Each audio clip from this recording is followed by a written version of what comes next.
to speak a few words on this program on behalf of the Office of the Dean of Faculty of Humanities and Social Sciences.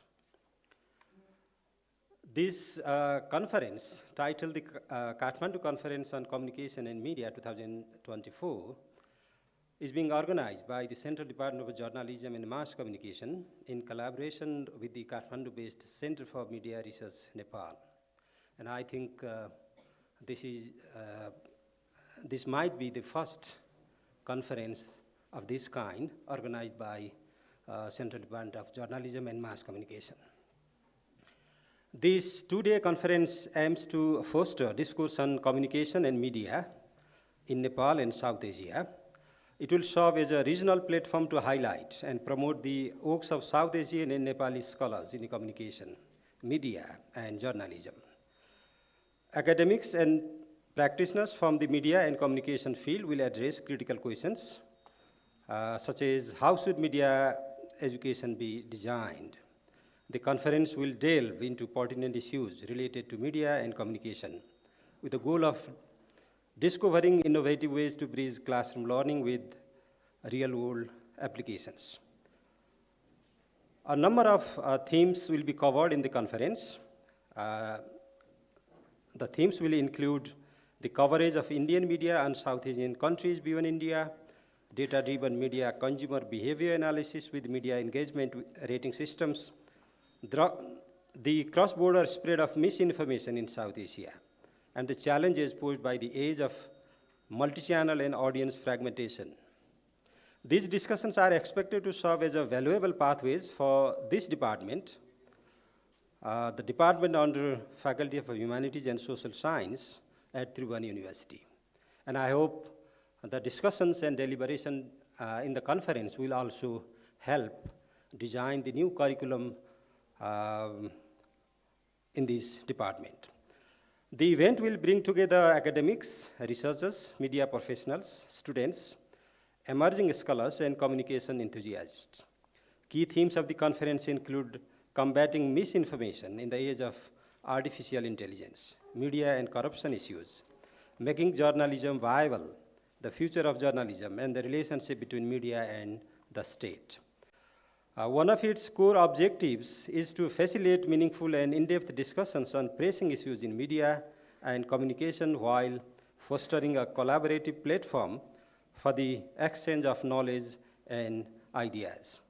And at the end, I extend my best wishes to the conference, and I again would like to thank the organizer for organizing this kind of conference and inviting me as a speaker at this event. Thank you.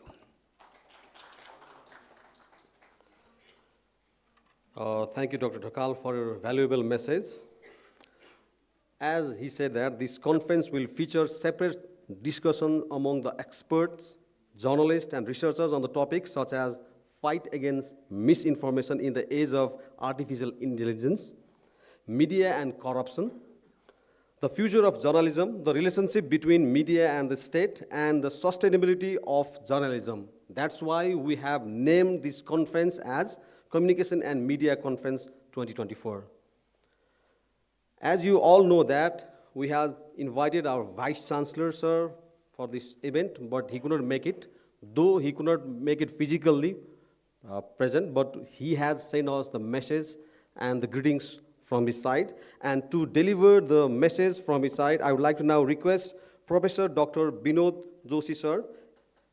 He is the Executive Head of Department of International Relations at TU, to deliver the message from our Vice Chancellor, sir.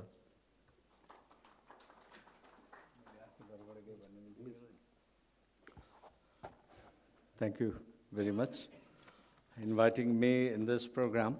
First of all, I would like to thank you, Professor Dr. Kundan Aryal, sir, Head of Department of Mass Communication and Journalism and Mass Communication. This is an opportunity for me to officially introduce myself as well. I like to share some information. Then after, I'll read out this speech from our respected Vice Chancellor. So thank you very much for this opportunity to Kundan Aryal sir and all the distinguished guests on the dais, and the chief guest, Professor Dr. Dubinanda Dhakal sir, and our principal sir, executive member Prem Sagar Chapagai sir, assistant dean, directors, and all the participants. In Tribhuvan University, we have an office, central office. It is called, its name is Center for International Relation. This is not the department. This is the central office which takes care about the all kinds of international relation activities, signing MOU and joining all other foreign institutions, etc. So all such kinds of international activities are done, coordinated from the Office Center for International Relation. It is directly under the, it works directly under the Vice Chancellor's office. So I wanted to share some information about the Tribhuvan University first of all. Tribhuvan University is one of the largest university around the globe, not only in Nepal, with 500,000 students about. We have 64 constituent campuses. 2 are under construction, therefore, we usually say 62, but it is 64 constituent campuses, and around 575 community-based campuses, and 400, something like that, private colleges affiliated to Tribhuvan University. Including all these, we have 1,124 campuses throughout the country, almost in all the districts. It means out of 77, we have our campuses in 76 districts. We have 4 faculties and 5 institutes. And at this time, at present, we have been providing more than 300 syllabus with more than 1,200 programs, subjects. So this is a brief introduction, and I have taken this opportunity to mention this these facts about the Tribhuvan University, because this is the conference of the mass communication that goes to media directly. So this, for me, this is an opportunity. So thank you for giving me this opportunity. Now, I would like to read out our message from the Vice Chancellor.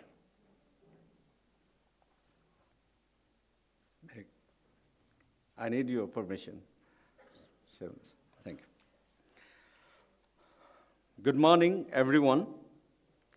Chair of today's inauguration program of the Kathmandu Conference on Communication and Media 2024. Professor Dr. Kundan Aryal, Head of the Central Department of Journalism and Mass Communication.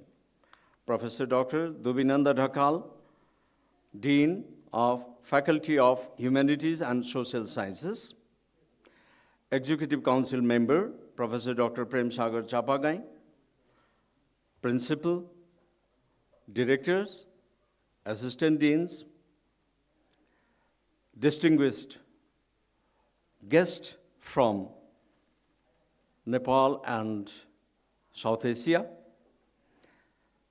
professors, faculty, esteemed scholars, media professionals, students, and participants.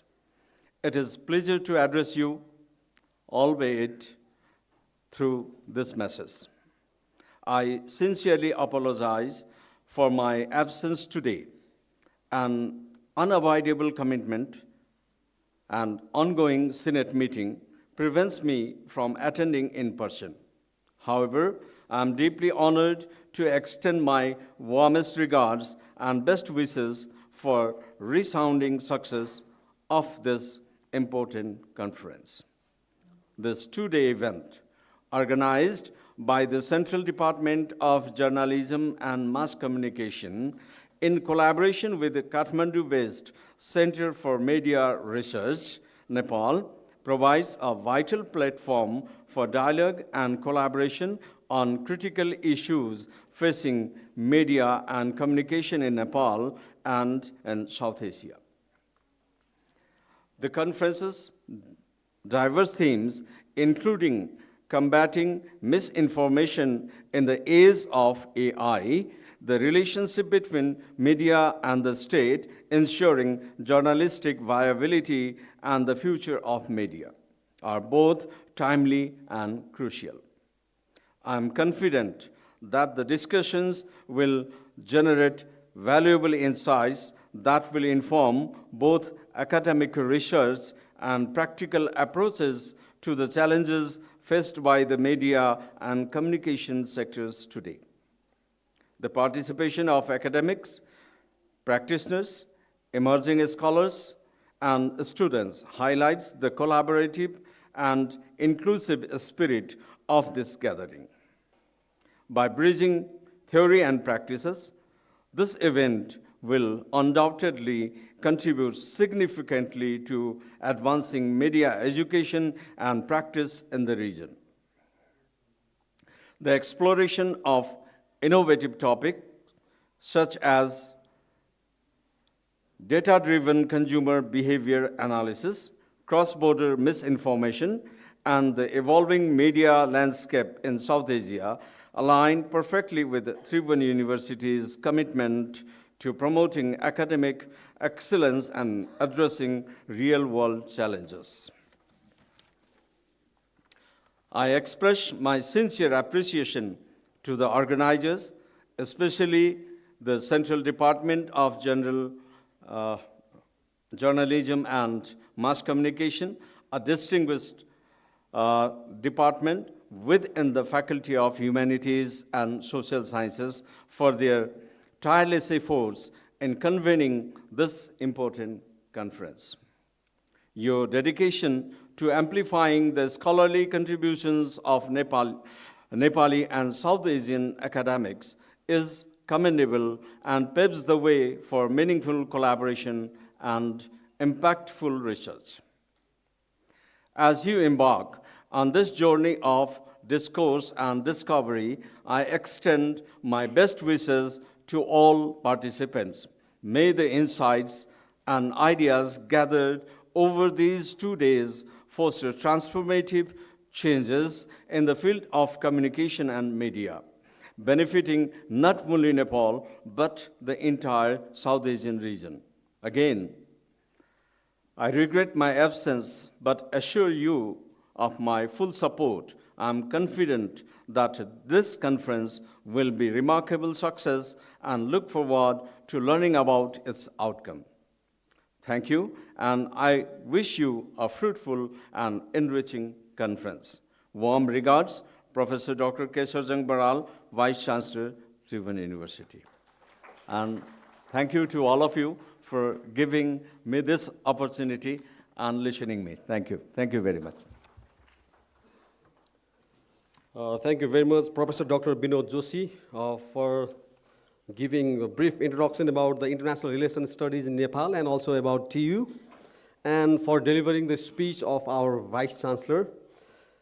And as for your kind information, we are going live on the social sites of Central Department of Journalism and Mass Communication and CMR Nepal also. And while we are going live, these empty chairs in front of the rows doesn't look very good. So I would like to welcome all the participants who are at the back side to come on the front of the stage so that it looks better on the live broadcast. Now it's time to move on to the keynote address. And to introduce our keynote speaker, I would like to now request Mr. Bhuvan Kesi to the podium. Mr. Kesi is the press advisor to the Deputy Prime Minister and Finance Minister. So please welcome Mr. Bhuvan Kesi on the podium with a round of applause.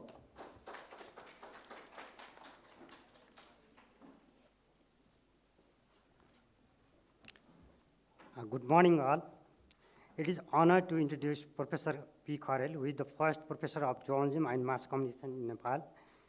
As one of the pioneering journalism educators, Professor P. Kharel helped shape the media education in the country and guided thousands of journalism students like me and a lot of us other here.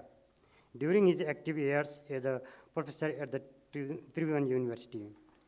This is not to say his past active years. He is still very active in the field, and test of that his acceptance our request to deliver a keynote speech here today. And he still actively writes newspaper columns on contemporary issues and publishes academic books. He has already written more than 20 books on media studies as a treasure of knowledge for anyone willing to learn journalism, media, and relevant theories. Professor Kharel is among a few journalism educators who also excelled in practice. He joined the Rising Nepal Daily in 1973 and became its editor-in-chief in 1994. He is also the former head of the Central Department of Journalism and Mass Communication, having started teaching here in 1990.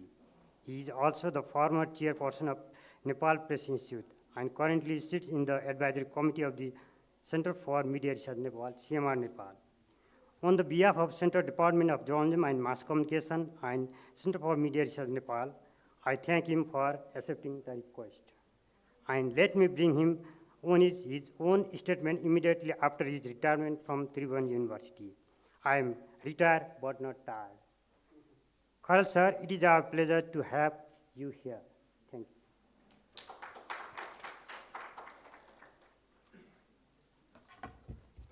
Thank you very much, Mr. Bhuvan Kesi.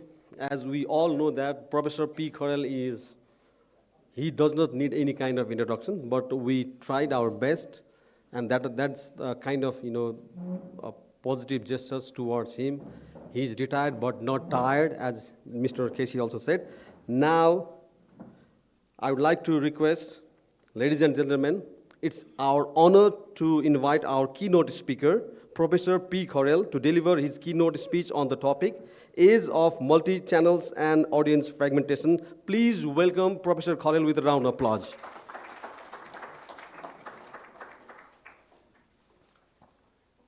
Namaskar. Good morning.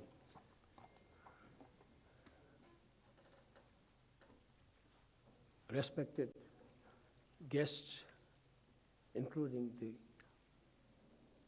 very respected chair of the program on the dais, and the rest of fellow media academics, practitioners, and educators.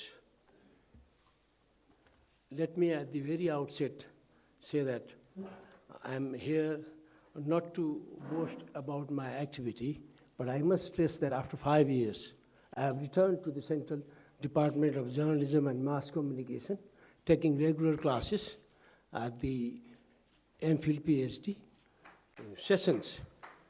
This is my second semester. Not that I was not invited previously. After a gap of several years, I am back simply because some of the, rather not some, but several of PhD holders to whom I served as supervisor are now manning the fort. So I thought, why not try a few more years and render my services to the department. And it so happens that I'm also associated with the Center for Media Research. I'm on their, one of their major committees. I will not elaborate. Having said that, I am slightly worried as to how long I can sustain your interest. But still, since I have been given the task of presenting what is known as keynote speech, I'll try to finish it within 20 to 25 minutes. I have a written text. I know that in some countries, they have a different practice, unlike our parliament. In many countries, in democratic countries, the finance minister just proposes the budget and says, Mr. Chair, please consider this as having been entirely read, and it would be greeted with thumping of the tables. I'm not going to do that. But if I overstretch my time, I'll just shorten it. But consider that this text having been fully read. So I will submit the text later to the Central Department of Journalism and Mass Communication. Regarding the introductory lines, I must say that having been associated with Tribhuvan University's bachelor's, master's, and at the highest level of journalism and mass communication education, that is MPhil, right from 1980, the program that we are attending right now is the best, biggest ever I have known as far as journalism department is concerned. Now I begin. The title of my presentation is Age of Multi-Channels and Audience Fragmentation. Search for niche content. South Asia has come a long way since the 18th century, when the first newspapers began to stamp their footprints on the world's most populous region, accounting for every fifth of humanity.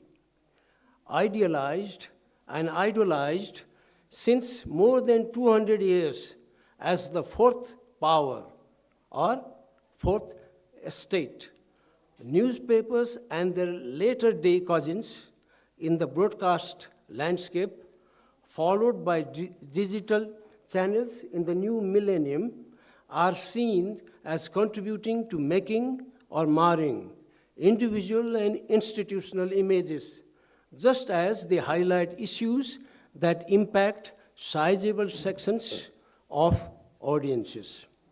One of the world's 20 oldest existing independent states, Nepal suffered a severe setback in making an early debut in journalism, whereas the rest of the region witnessed the sprouting of newspapers in dozens of languages by the mid-19th century. The people of independent Nepal had to wait for nearly more than 120 years after India for the first news publication to take off in 1901 in Nepal. That is 50 years after the first printing press arrived in the country. Moreover, it took another 50 years for other newspapers to reach readers in the early 1950s. Whereas the British colonial rulers allowed private parties to operate printing presses and publish newspapers, the Rana regime in Nepal was vehemently against private sector newspapers, and hence the delay. Stringent law and stiff punishment notwithstanding, the media history of much of South Asia starts in the first half of the 19th century. India's first newspaper Hickey's Bengal Gazette, was brought out in January 1780. Within the next 2 decades, more than a dozen languages had newspapers circulating in the newsstands. Sri Lanka, too, broke into newspapering early in 1802. Bangladesh newspaper records show the first news publication in 1818, whereas Pakistan newspaper annals produced Lahore Chronicle as its pioneer newspaper that took off in 1822. Afghanistan pioneered a newspaper in 1873.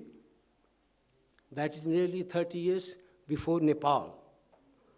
Nepal in 1901, the Maldives in 1932, and Bhutan in 1967 have their newspaper history in the 20th century.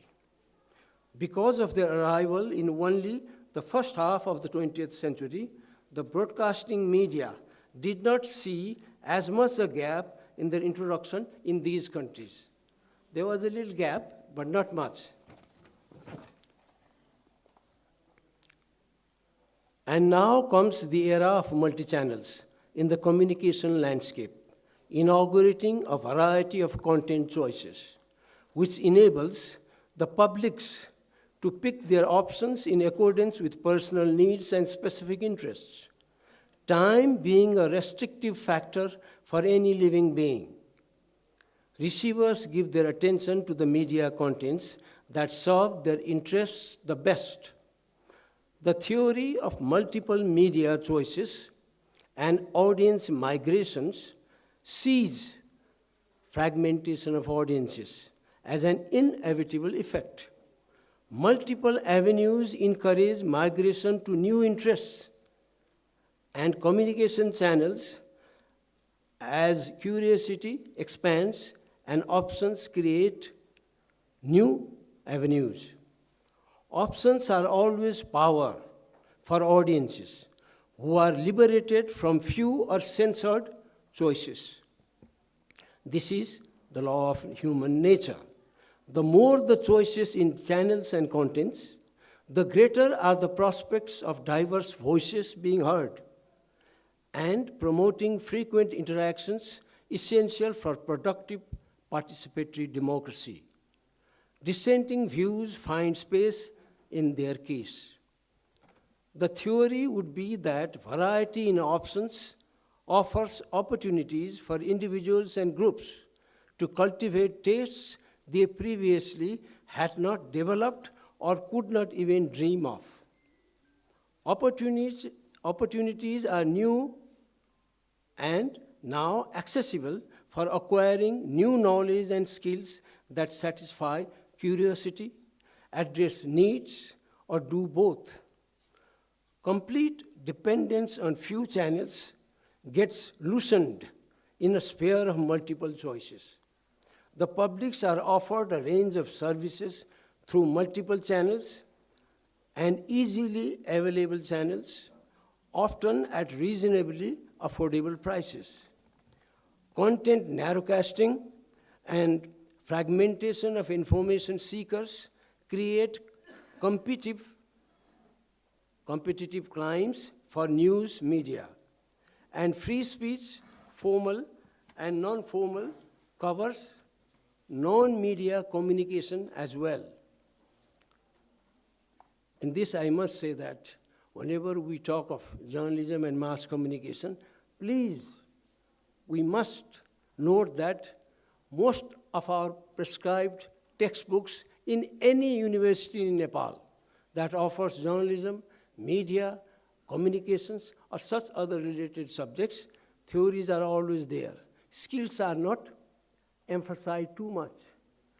Either we must change the textbooks entirely, and the people, the scholars, the reputed scholars that we quote, or there must be a separate course for skills only. I know that on many occasions they say skill is important. It is true. Then throw away all those books. Shannon and Weaver, they don't mention anything much on content of skills. So there are diverse subjects. I know in the course of our discussions today and tomorrow, there will be people here who will be discussing. The importance and significance cannot be overlooked. But core and pure skills mean something, and theory means something, and theory is for practice. To speak the truth is theory if you always engage in lie. If you don't lie, the theory is practice. झूठ बोल्यो भने के भयो theory भयो कि के भयो भन्ने आउँछ. Having said this, I continue. Professional gatekeeping presumes neutral and objective views. Journalists are expected to be neutrally distanced agents aiming at fair reporting and abiding by professional ethics. It enjoins upon them to take into consideration their target audience when giving coverage to events and personalities. Credible media serve as reliable points of reference. They stand as valued institutions that the public can bank upon when it comes to news and views on contemporary affairs. Lord Buddha's advice to learn to question and cross-check His own statements underscore purity of facts and intelligent, inquisitive mind. More than 2,600 years ago, Lord Buddha said, you cross-verify first what I say, and then check others also. That was, again, I repeat, 2,600 years ago. Regarding the 1990 Iraq War, for instance, American television journalist Leslie Stahl points out, I quote him, the news media became so unpopular that at one point, 62% in a Washington Post poll said that the Allies should bomb a Baghdad hotel even if it were filled with Western reporters. They said that. Washington poll found that nearly 2/3 of the people in America wanted the hotel to be bombed because they were bombarded with misinformation, if not entirely disinformation. This is someone taller than me, by skin fairer to me, much fairer than me, and perhaps wearing some pair of blue eyes. Gallup poll in 2022 showed that Americans tend to trust newspapers significantly more than television. But on the whole, only 16% of Americans had a great deal or quite a lot of confidence in newspapers. Only 16%. This was down from 25% in 2012, 35% in 2002. I repeat, in 2002, 35% of Americans trusted the media. In 2012, only 25%. And today, only 16% of Americans trust CNN, Wall Street Journal, Chicago Tribune, Miami Herald, New York Times, etc. And all the major 4 channels, broadcast channels, CBS, ABC, CNN as well. India's political analyst Brahma Chalani, in his column recently, wrote, when reporting on any mass tragedy, a basic rule of journalism is to be sensitive to the victims and those who are grieving. The coverage of India's devastating second wave of COVID-19 in 2021 is a case in point.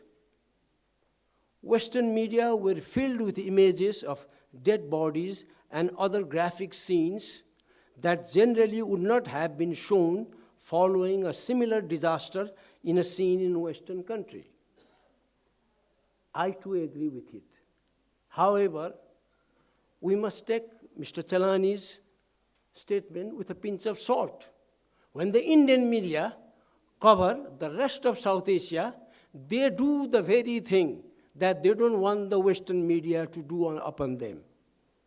That's the contradiction we have been facing. And this applies to us also. The Nepalese media allocate liberal space for entertainment, but quite a few of them give Hollywood, moviedom, too much space, forgetting that the movies in English are hardly ever screened at the cinema theaters anywhere outside Kathmandu Valley. These are the newspapers. We see that they are national newspapers, national broadcasting media, but they give Hollywood so much space that much of Nepalese don't know about at all. Because Hollywood movies are not screened outside Kathmandu Valley. At the most in Kathmandu Valley, once a week, not even once a week, a movie from Hollywood or some other English-speaking country is screened. Likewise, every news confined to the activity of a few districts of Nepal dominate.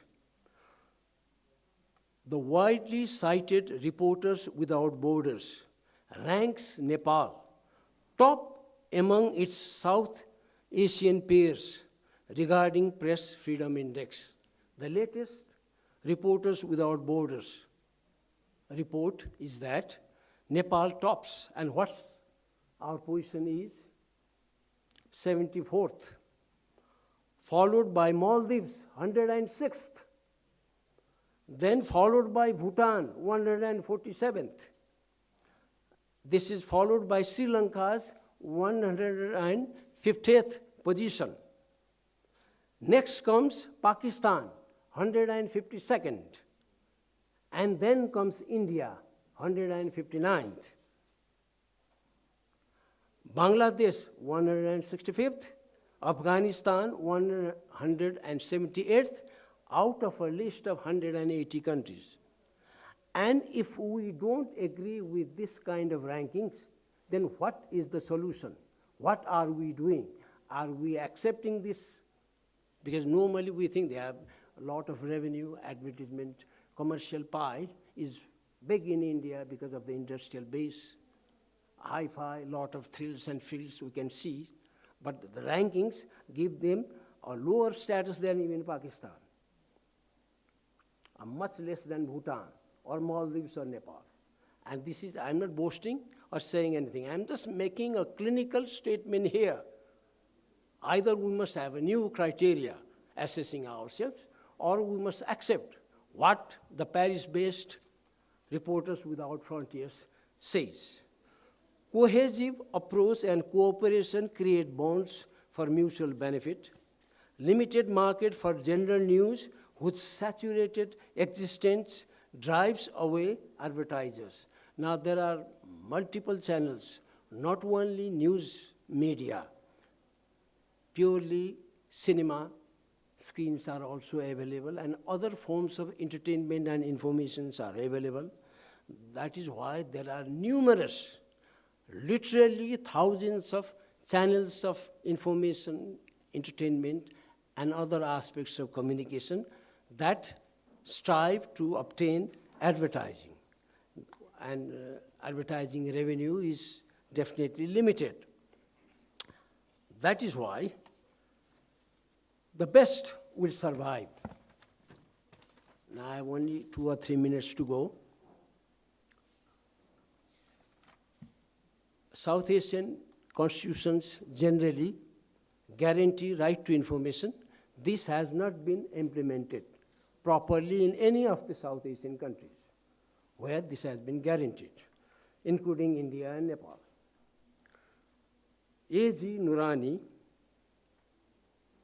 a few years ago, wrote a piece in the front line, a prominent Indian fortnightly. He criticized India's Central Information Commission for having rendered, what he said is, a grave disservice to the nation by ruling that the report of Lieutenant General Henderson Brooks and Brigadier Bhagat of India's military debacle in the 1962 India-China War cannot be disclosed under the Right to Information Act 2005. He regretted that information pertaining to the 1962 war could not be revealed. It was considered to be too sensitive after even nearly 5 decades. And he questioned. In 2009, our CIC, Information Commission, bars disclosure of a report of 1963, a military debacle of 1962. Are we such a substandard democracy? That's what he said. And believe me, ours is the same position. Our constitution, right from 1947, has guaranteed right to information, but still, it is cluttered with rigmaroles, and obtaining information is very difficult, and I challenge the whole audience here. I just need, please, how much money or budget is spent on the president's uniform a year. How much money is given for entertainment of Balwata, Prime Minister's residence, and the President's? That's all, simple. If you cannot get this, I need not talk of bigger things. I'm a very small mind. So now, my last two paragraphs. South Asian public service broadcasting can be initiated for connectivity, perhaps South Asian. This might smack of new information and communication order of the 1970s, but maybe we can do something on promoting South Asian connectivity, because I've been monitoring some of the major newspapers of South Asia, including Sri Lanka's, Pakistan's, Bangladesh's, India's, and Nepal's, definitely. Go for the deadlines. It is not South Asia. Unless there's a big accident or a change of government, the international page covers something else. It goes to Southeast Asia or Europe or the US. Ours is also the same. Go through the English papers, it's the same.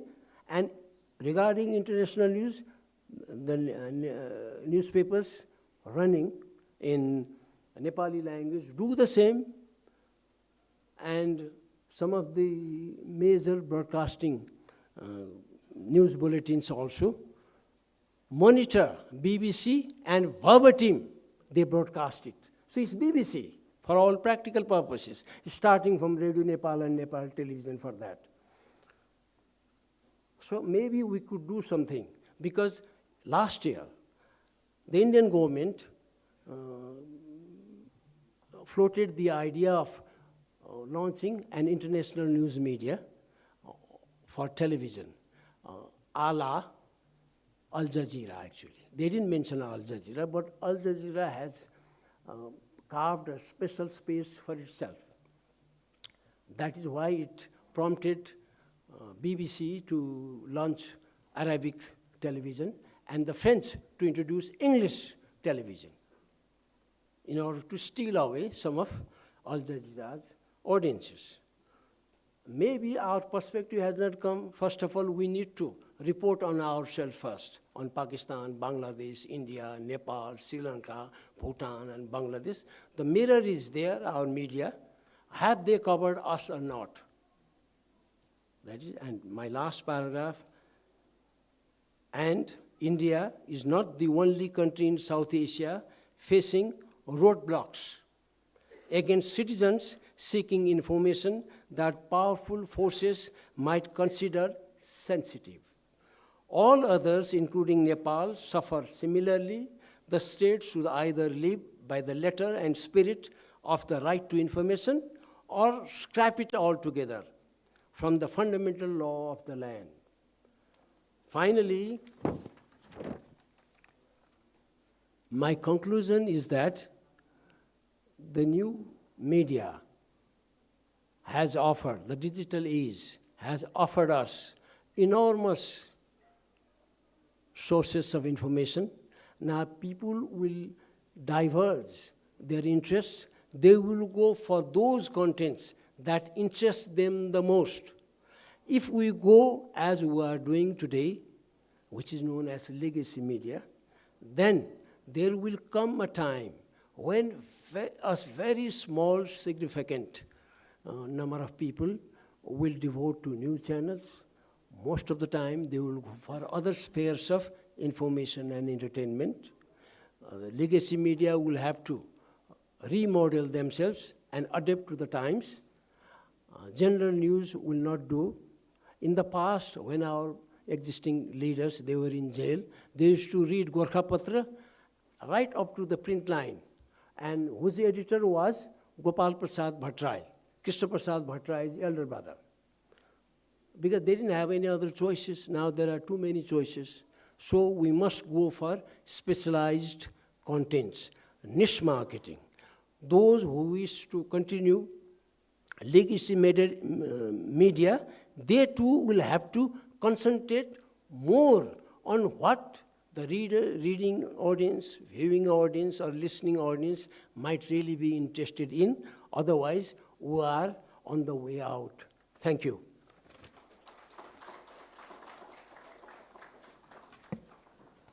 Thank you, Professor P. Kharel, uh, for his thoughtful keynote speech.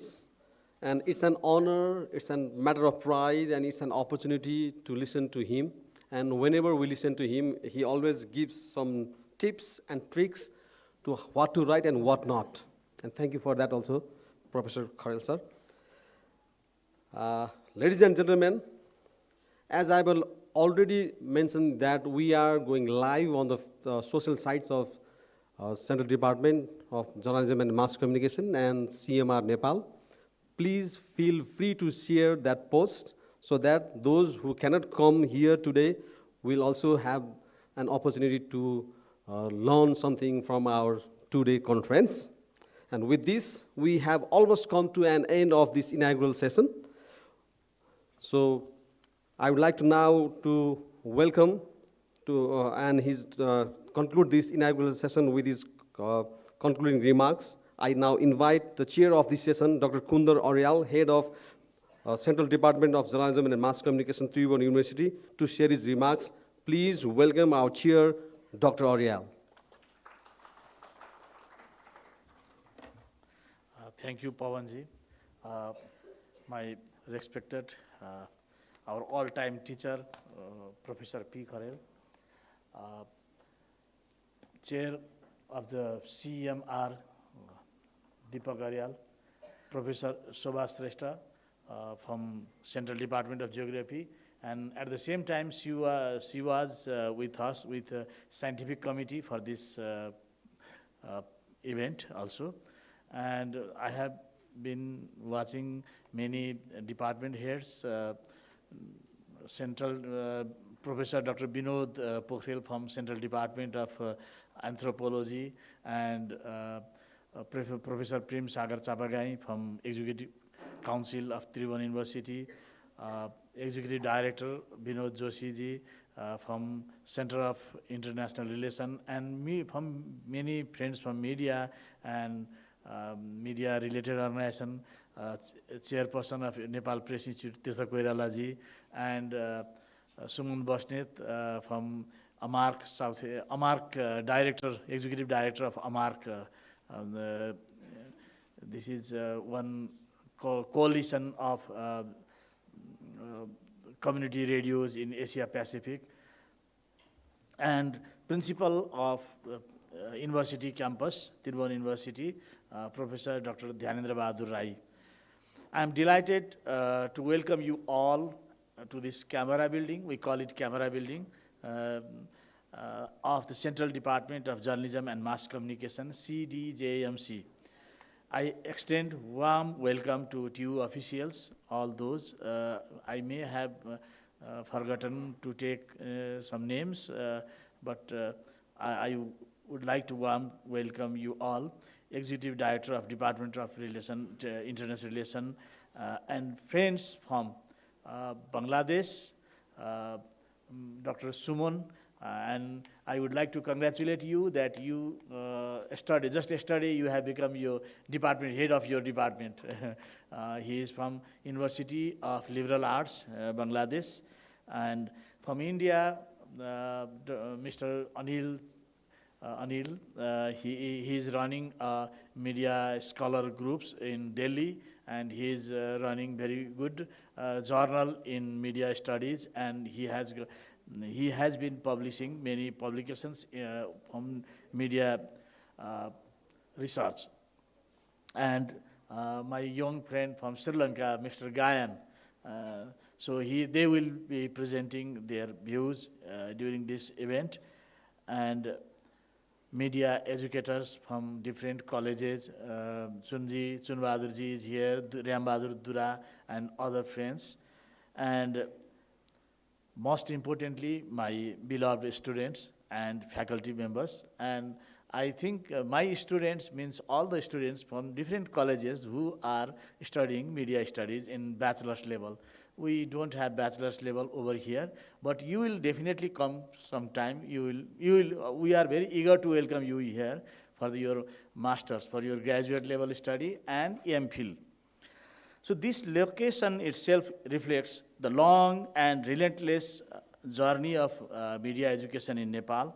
After nearly 5 decades of pioneering efforts in media education, our university, Tribhuvan University, now aspires to establish this department as Center of Excellence in Journalism and Mass Communication, transitioning from a cozy environment within the humanities campus, that is Ratna Rajya Lakshmi campus at Putali Sadak, at Pradarsani Marga.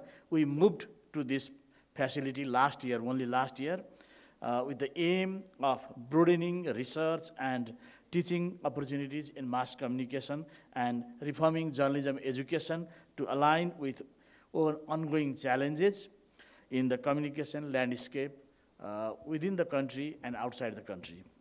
The history of journalism in Nepal marked by struggles, upheavals, and advances, as in Sri Lanka, Bangladesh, or India.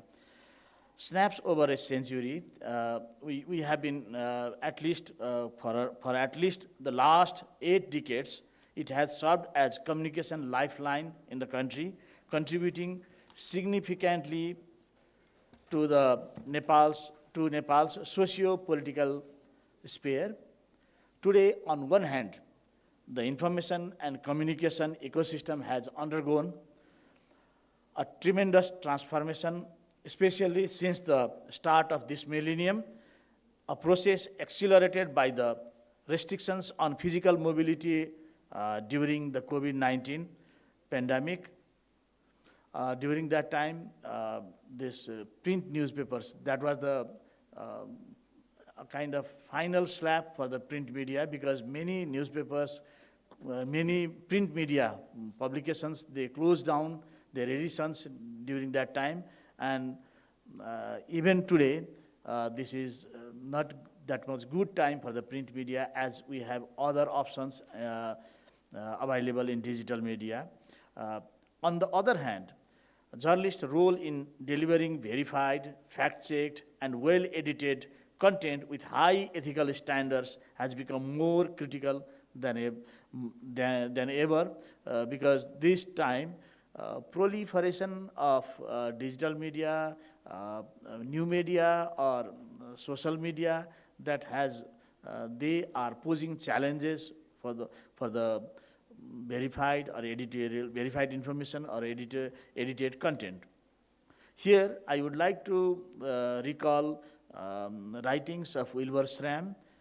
In 1955, Wilbur Schramm, a pioneering in modern communication studies, observed, "We have come 180 degrees from a theory of passive audience to a theory of an active audience.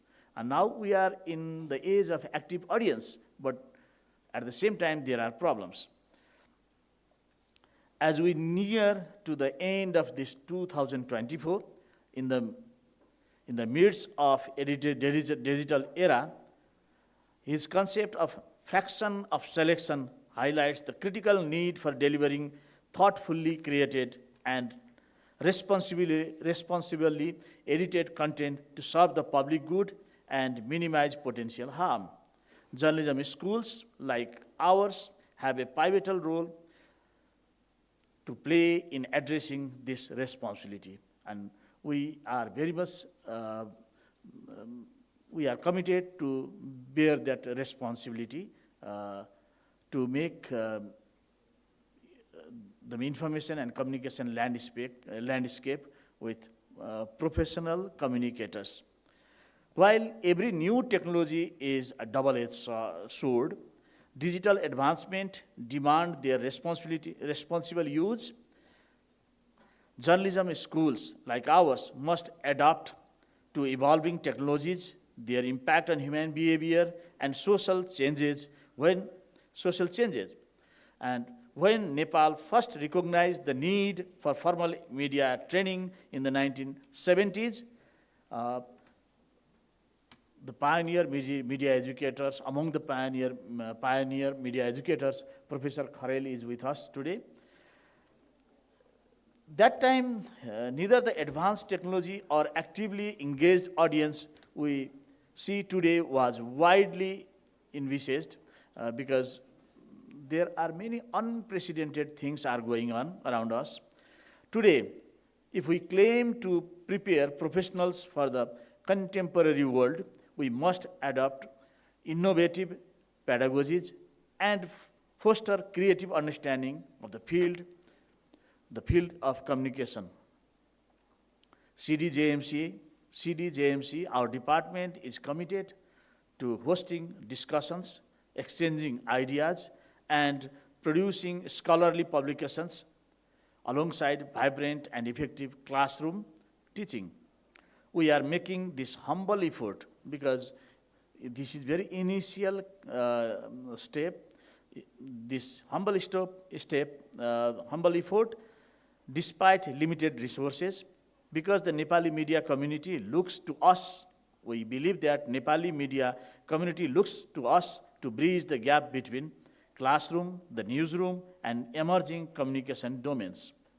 From our side, we strive to develop competent communication professionals and researchers. The Central Department of Journalism and Mass Communication views the Kathmandu Conference on Communication and Media 2024 as another milestone in its journey. From our modest beginning, we believe we are progressing in the right direction, fostering meaningful exchanges and collaborations now and in the future, in the days to come. Although the Vice Chancellor could not join us today due to Senate obligations, I am grateful for his encouraging message for our conference.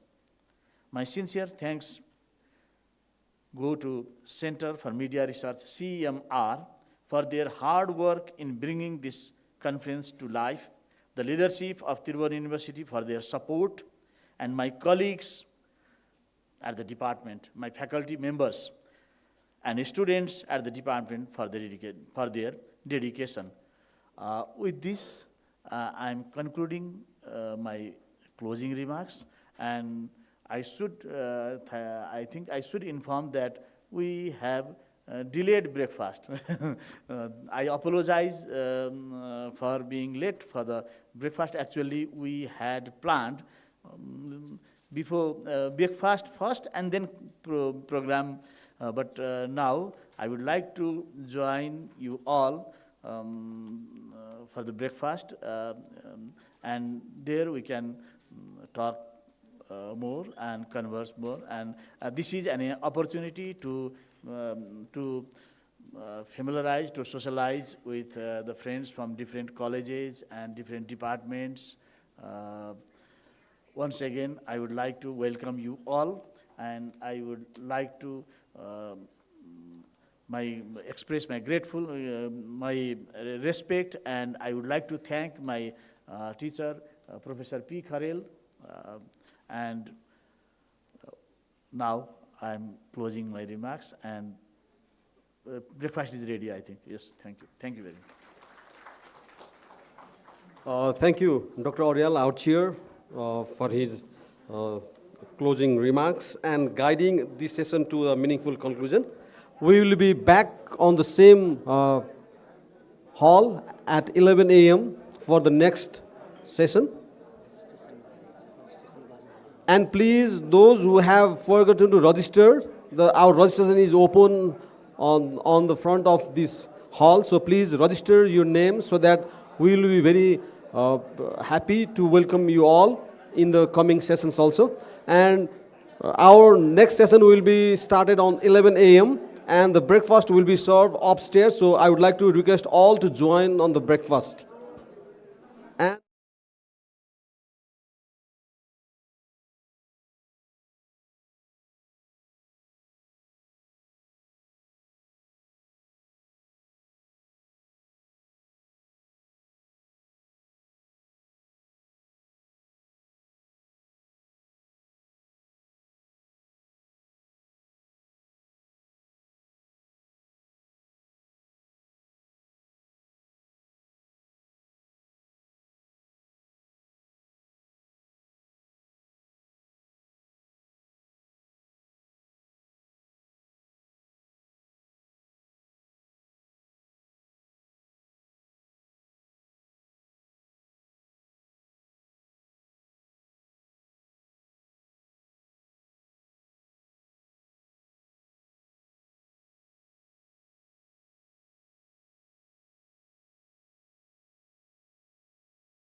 Hello, check.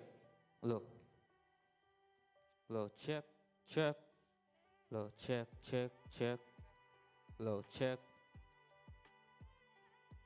Hello. Hello, check, check. Hello, check, check. Hello, check. Hello.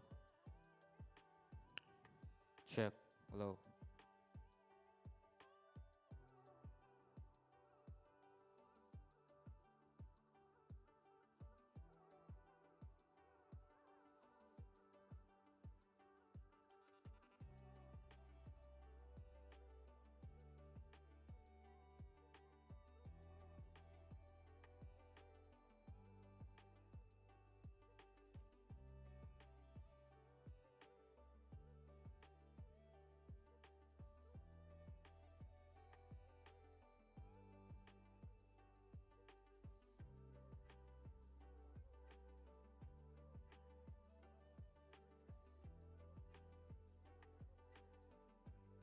Hello, check, check. Hello, check. Hello, check, check. Hello. Hello, check, check. Hello, check, check. Hello, check. Hello, check. Hello, check, check. Hello, check. Hello, check, check. Hello. Hello.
Hello.